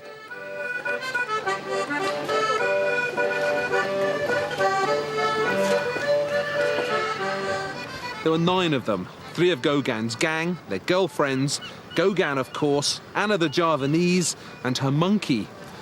They were strolling along here on the quay at Concarneau when a group of local kids began to taunt Anna and throw stones at her. So one of Gauguin's gang scolded their leader. Unfortunately, the boy's father, drinking in a nearby tavern, saw his son's ear being pulled by these flashy strangers, and out he lurched in a fighting mood. Gauguin, who loved boxing, felled him with a single blow, but it soon turned into a nasty brawl. Gauguin sent 2 of them into the tidal mud when suddenly, as he later recalled, he felt as if he'd put his foot into a deep hole. One of the thugs had kicked him in the shin with his wooden clogs. Gauguin's ankle was shattered. As he lay on the ground, they kicked and kicked. All Gauguin could do was to protect his face. The police arrived, there was a trial, but surprise, surprise, the local magistrates were content to issue their men with warnings. For Gauguin, the consequences were much longer lasting. His shattered leg never really recovered. The gift of pain was Concarneau's present to Gauguin. Anna went back to Paris as Gauguin nursed his leg, unable to move. When he finally returned there himself, he found that she'd cleared out all the furniture and left, taking whatever she could, though she had at least left him his paintings.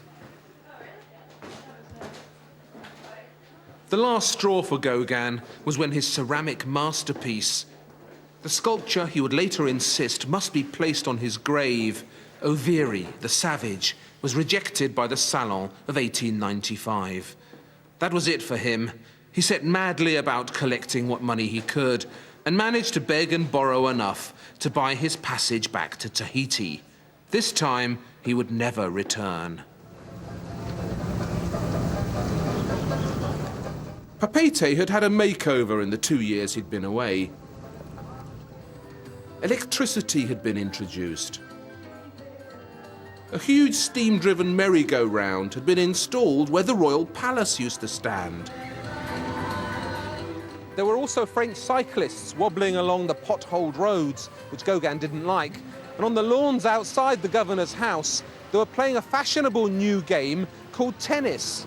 Papeete, in Gauguin's estimation, had seriously declined. There was one hospital on the island run by the French military. He needed to be near it, so he settled a short horse ride away at Punauia.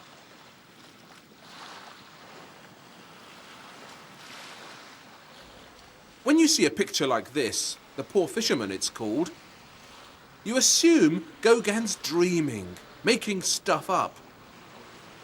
Then you stand on his beach and, you go weak at the knees. This place was what he says it was.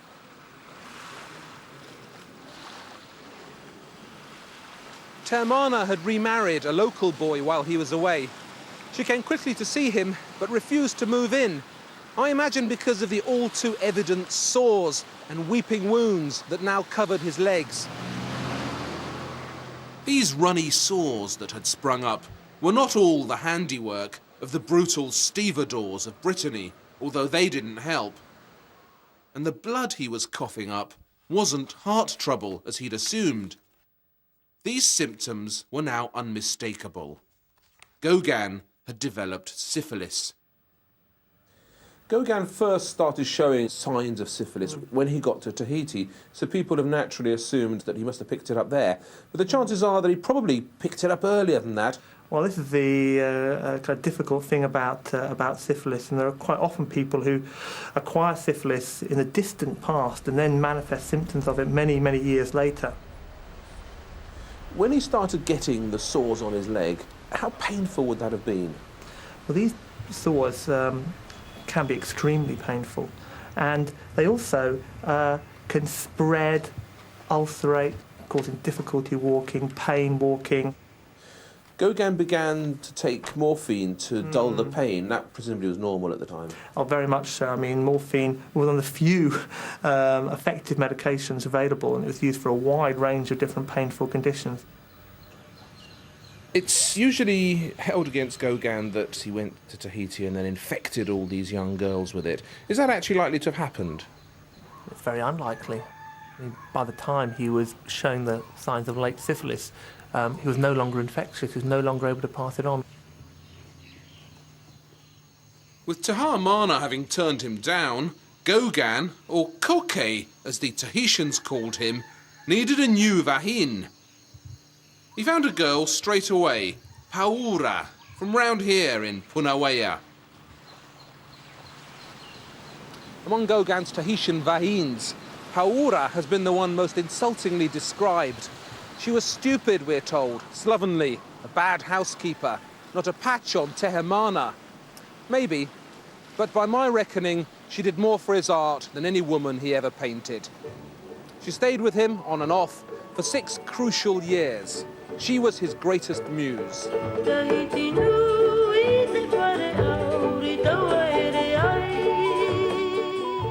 He always said that she was 13 too, but her birth certificate, which I've seen, proves she was 15. Why did he say it then? To annoy us, I think. To cock a snook across the ages and taunt us with his transgressions.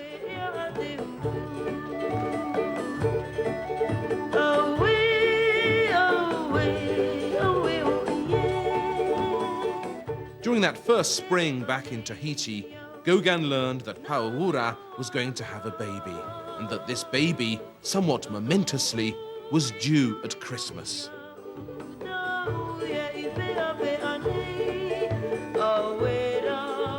Christmas was always a charged occasion for Gauguin. His daughter Aline had been born on Christmas Eve. It was at Christmas that those awful events in Arles had unfolded that ended with Vincent hacking off pieces of his ear. So the thought that the baby was due at Christmas would have filled Gauguin with extra trepidation.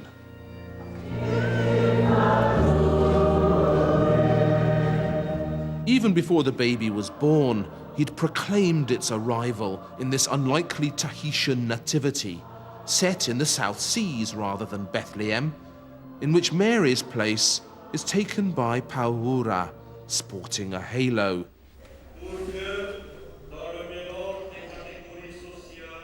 But it doesn't say anything in the Bible about death being present at the birth of Jesus in the unsmiling form of this attendant Tupapau.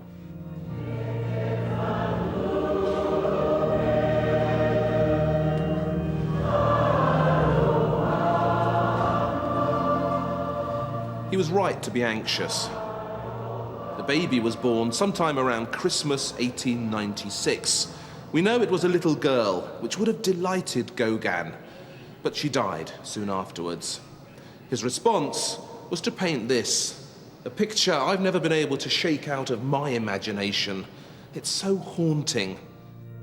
That's Paura on her lemon yellow pillow, looking out through us, beyond us, with so much wide-eyed sadness. Title, Nevermore, which he's scrawled up here, is quoted from that chilling poem by Edgar Allan Poe that Americans like to read to themselves at Halloween when they really want to frighten the children. It's about a man who's lost his beloved, a rare and radiant maiden, says Poe, whom the angels named Lenore. In her place, he's gained this thing, an ugly black bird that's come in through the window and that refuses to leave. The only word it ever says is nevermore.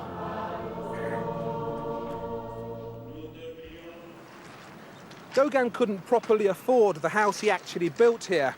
It was huge, 65 feet by 25, a traditional two-part dwelling with a straw roof and a studio attached. It's long gone, of course, replaced by swimming pools and garages, but you can see it looming up between the trees in some wobbly contemporary photographs.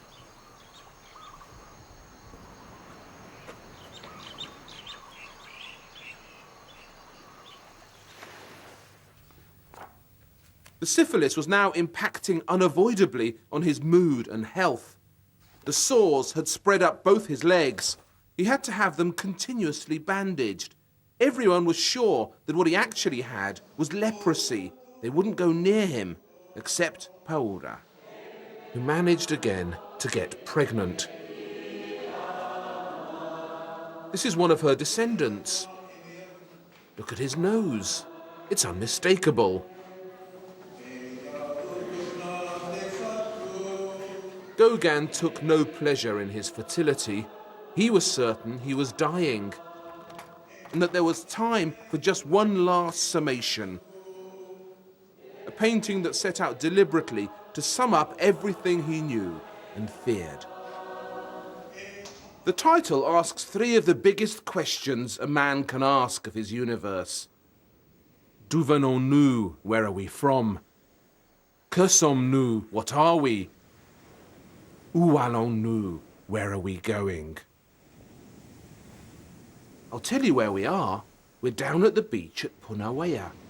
It's twilight, the sea's breaking on the reef, and there's Mururoa, the next island, looming darkly over proceedings, just as it always does. That's the stage. Now here are the players, Gauguin's familiar Tahitian cast, acting out the cycle of existence from birth to temptation to death and back again. It's a Buddhist message, really, refracted through a Christian prism. In the beginning was the end. He said he wanted this picture to feel like a gospel, and it does. Down at the beach, in a twilit clearing, a passion plays in progress, quoting every portentous parable you've ever heard. Paora's there at the start, and she's there again at the end, like a quick change artist who's run around the back. Gauguin ignored the divide between so-called civilization and so-called primitivism before anyone else of note in art. When the great mural was finished, Gauguin packed a bag of arsenic, which he used to rub into his sores to cauterize them. And although he could barely walk, he set off up this hill, which he called his Calvary, in order to commit suicide. He climbed to the top, ate the arsenic, but couldn't hold it down. He vomited it all up and just lay there in the sun, unable to move. Only the next day was he able to stumble back down. To his enormous surprise, he was still alive, and this unexpected reprieve seemed to revive him.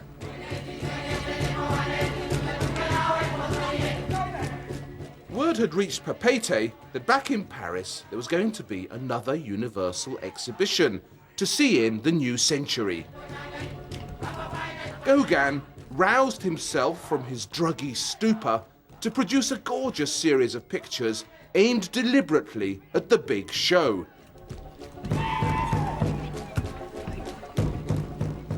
By the time he got them to Paris, it was over. He'd missed it. but these late Tahitian pictures are some of his prettiest.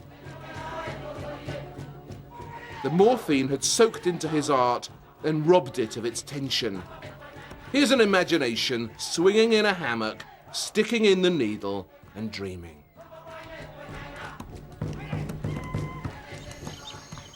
Morphine costs money. He didn't have any. So he moved back to Papeete, where his talent for gratuitous rudeness landed him a surprising new job. Gauguin's father had been a radical journalist. Yet no one could have expected that he too would follow this family calling and become a newspaper man. But he did. And he was briefly the most notorious muckraking journalist in the whole of Tahiti, and editor even of his own newspaper. Il parle de la mort. It was called Le Sourire, the Smile, a sarcastic title if ever there was one. Gauguin wrote it, drew it, published it, and flooded it with some of the most pungent nastiness ever to be committed to homemade letterpress. Les femmes sont lascives au soleil. He was the Tahitian Unabomber, sitting there in the dark, abusing his fellows. Cela n'est pas Obvious cracks were appearing in his sanity. That's the syphilis, the booze, the morphine taking their toll. At his house in Punauia, he took to holding drunken Sunday lunches for his new tabloid cronies, where the girls would be encouraged to drink and strip. Gauguin. A handmade menu by Gauguin. Let's see what he ate. Saucisson d'Arles, that's Arles sausage, pâté, salad, fromage d'Hollande, Dutch cheese, and omelette au confiture, omelette with jam. He ate well. Paura had left him. The colonists loathed him. His legs were rotting. Most of his good qualities had seeped out with the pus. But there was one left. Perhaps the one that defines him best. His courage.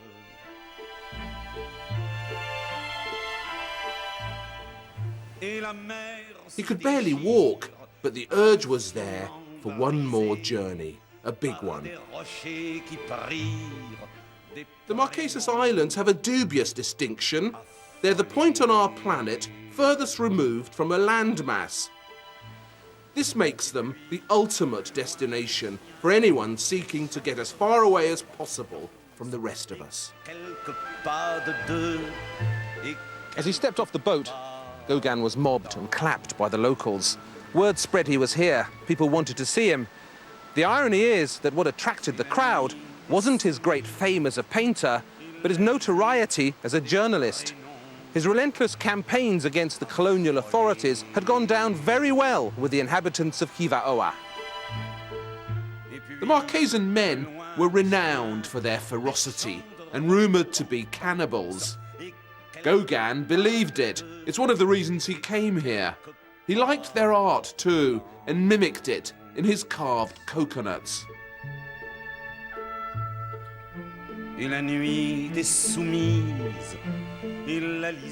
No one has ever mounted a thorough survey of ancient Marquesan art.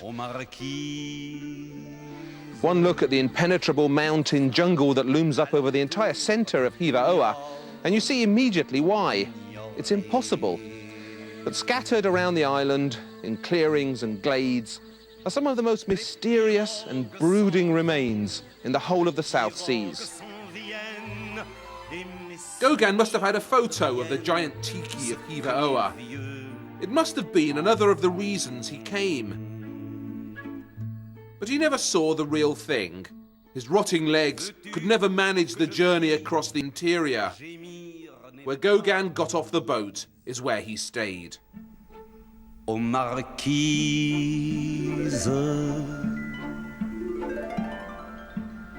The island capital, Atuona, wasn't really a town, just a collection of huts that had sprung up around two missions, the Catholic and the Protestant. To build his new house, Gauguin needed to persuade the Catholic mission to sell him some land. So he started going to church every day, trying to make a good impression, and courting the local bishop, the fierce and bearded Monsignor Joseph Martin, who fell for it at first. The Catholic mission sold him this choice piece of land, of an acre or so, 200 meters from the sea, and the next day he stopped going to church. Gauguin carved a statue of Bishop Martin as a horned devil. It was his little joke. The bishop didn't like it. The house Gauguin built in Atuona to his own designs was only the third two-story structure on the island. The others were the Catholic church and the local store. Guarding the entrance to the house were a pair of tall female nudes. Above the entrance was the memorable name he'd given to his Marquesan abode, Maison de Jouy.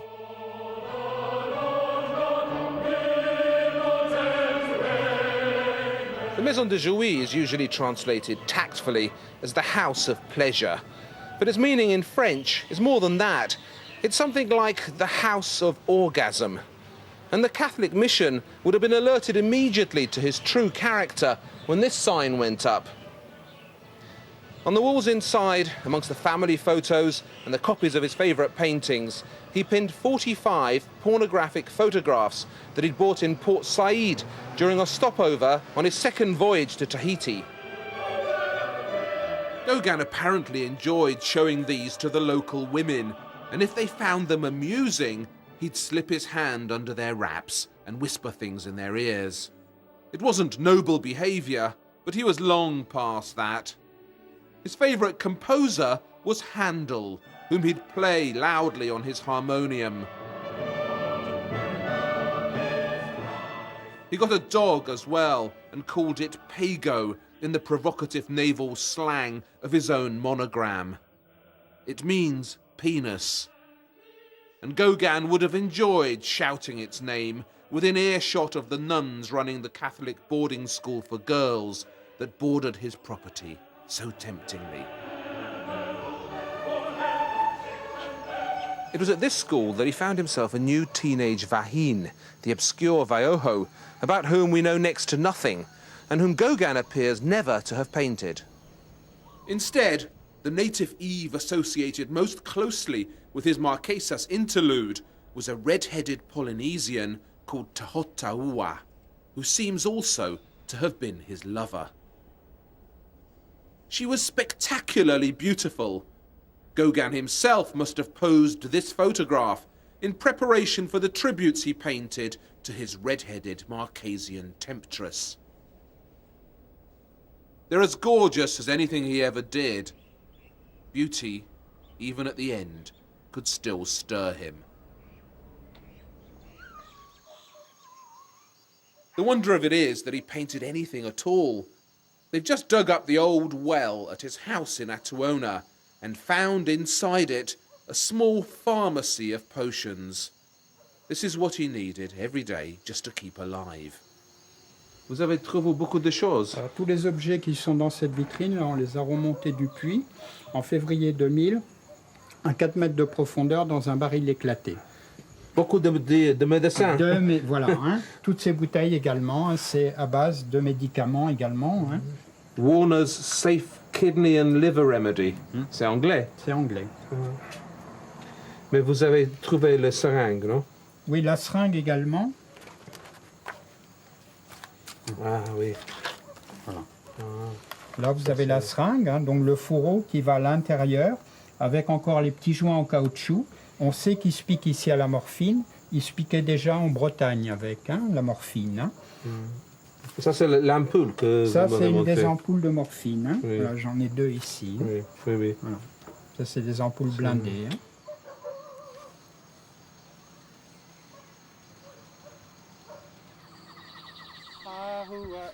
Hopelessly addicted to morphine, with legs that no longer worked, covered in open wounds that flies fluttered around, he died in pain on the morning of the 8th of May, 1903, from a syphilitic heart attack.